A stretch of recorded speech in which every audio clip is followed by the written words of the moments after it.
Okay, so let's talk about Silent Hill F. Our coverage went up last week, with the exception of coverage of the Xbox Series X and Series S versions of the game. Problem there being that we simply weren't provided with review code, which, as I discussed on last week's DF Direct, seems to be becoming increasingly a bit of a problem.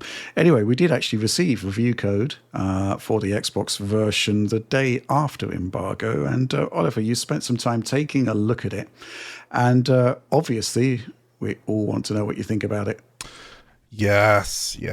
Well, PS5 and Series X, as expected, look fairly similar. There are some weird differences in image sharpness that are a bit odd. So PS5 is maybe a touch sharper in my comparisons when you compare quality mode. Xbox seems almost a little bit sharper, actually substantially sharper in performance mode. So I tried to get a resolution count on Xbox. Right. I tried.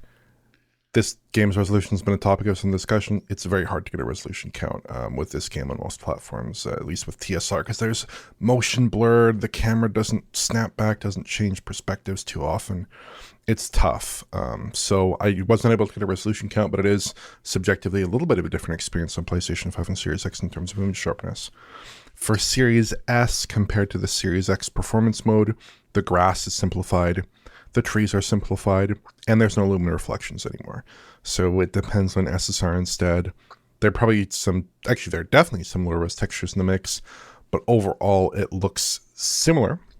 Image quality, though, is worse than the Series X performance mode, so the internal resolutions here count to about 1080p, and I was actually able to count this mode in fairly easily, and I wonder if maybe it's using a different anti-aliasing, maybe in a TAA, and not the TSR, because it is substantially easier for me to count, or perhaps I just got very lucky. Performance is interesting. So I did some testing on them in the beginning of the game. The PS5 has relatively few traversal stutters. It does have them, as Alex will, I'm sure, talk about, but they're not accompanied by frame time wobbles. They're more of the animation hitching variety. But if we go over to the Xbox platforms here, and I'm just testing the opening kind of 10 minutes of the game for a sense of where are the weak points here. I think it's a good variety of content. In particular, it's got some traversal through the city area, which I think allows us to observe some traversal stutter. The Xbox Series X in performance mode has these massive traversal hitches, and it's really kind of concerning. They extend all the way to like 66.7 milliseconds. Not very good there. The Series X quality mode is basically fine in my experience. It does not have these massive stutters, as is the PlayStation 5 quality mode, obviously. But then when we step over to the Series S, we do see some traversal stutters in the mix there as well. Not massive traversal stutters, but some traversal stutters. And we also see that in cutscenes, at least in this early area of the game, the cutscenes seem to be dropping down into the 20s. I got a low around 23 or 24 FPS in one cutscene sequence, 22 FPS even. That's not very promising. So it does seem like the Series S has some maybe GPU limited performance drops in these sequences that are a little bit heavier. During gameplay, I did not observe any issues. But yeah, just a real concern with traversal stutters in the Series X machines. And I do kind of wonder if that extends over to like some PC behavior that Alex observed, because at least in my telling, the PS5 version's traversal stutters are not that bad to me. But obviously Alex had a really bad experience with traversal stutters on PC, which I think we're seeing a little bit more of on the Xbox side. So that's definitely a concern, at least when you're targeting 60 FPS in that Series X performance mode. Series S does not have a performance mode. It actually, technically, in the settings, it has a grayed out slider that says performance mode, but That's right. it's gray. I presume it's just a Series S mode. If anything, it maps much closer to obviously the other console's performance modes, or quality modes rather, in terms of actual game performance. So yeah, just a little bit of a concern there. Some weirdly lower performance in the Xbox platforms. I don't know if you have any thoughts, Alex, but that really struck me. Well, there's a couple of things that actually struck me about this footage. Just a quick question for you. Does the Series S version have the 30 FPS animation weirdness where you like walk and it looks like it does. stops? Oh, that's the other thing I forgot to mention is all of the consoles have that 30 FPS animation weirdness where when you start to sprint, the game almost slows down for a little bit. Kind of that kind of running start animation. You get a little bit of a slow down towards the end of that animation, perhaps. Really so that is bizarre. another concern where it feels really weird to control at 30 FPS at times, because when you do start sprinting, you get that weird kind of response from the game. Yeah, bizarre, but yes. But getting back to the the performance, yeah, I find the traversal stutters like on PC. If you have a 9800X 3D or probably something high up Intel, you will be less bothered by these with a 60 FPS cap than you would probably be on any system, because they're going to be the smallest on any system. But as soon as you went to like mid-range components, not everything is a 9800X 3D, people, right? So as soon as you went to mid or lower range, the size of those things starts getting a lot higher, where it's more commonly found in gameplay, because it's actually happening all over the place. But it's a matter of whether or not they're disruptive versus the base frame time. And I think on the mid-range CPUs, that is much more of a concern. But I also saw, the one thing I was watching this footage of Oliver, I would say the Ryzen 5 3600, when not CPU limited, didn't have as large as the ones as I saw necessarily the Xbox one.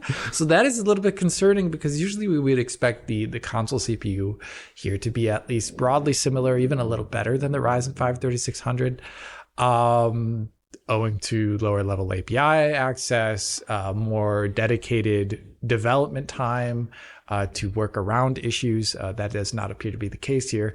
But another thing that really concerned me is that initial one where you go down the hill there and you're just about to enter town, and before that one initial cutscene, there is a reproducible stutter on PC that happens there if you are low on VRAM, that I showed off in my video.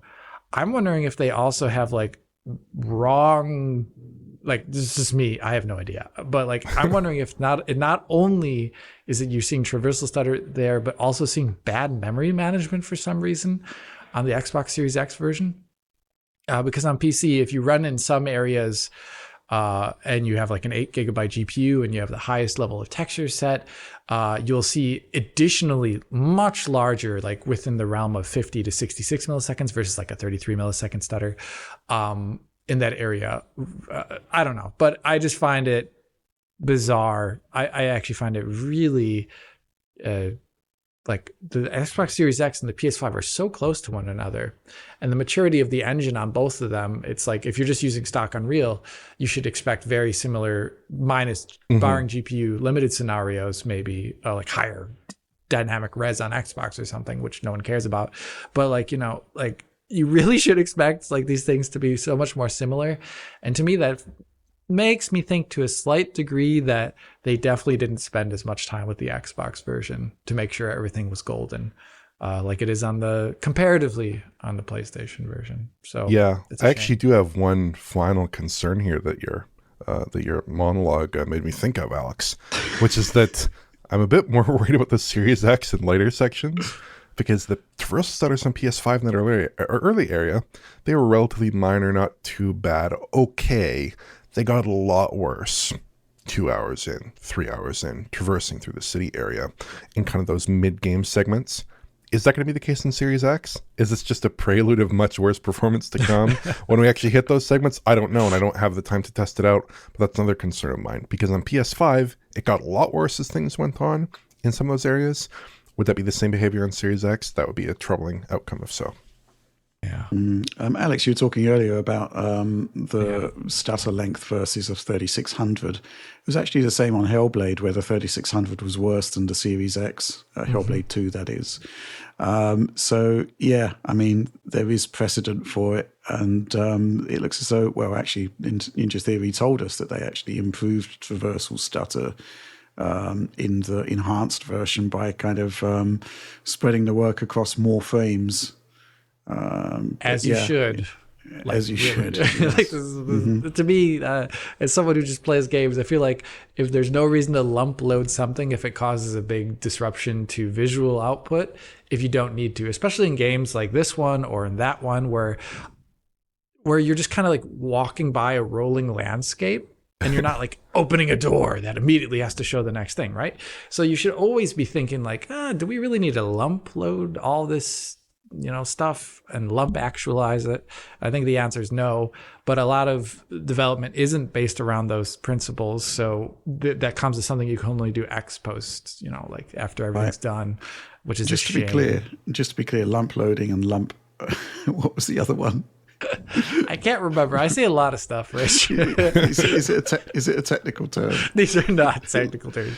I think I'd love to see a GDC talk on mitigating lump loading. Yeah, I think what I want to say with that is that you don't need to do everything within the span of one game tick or one frame.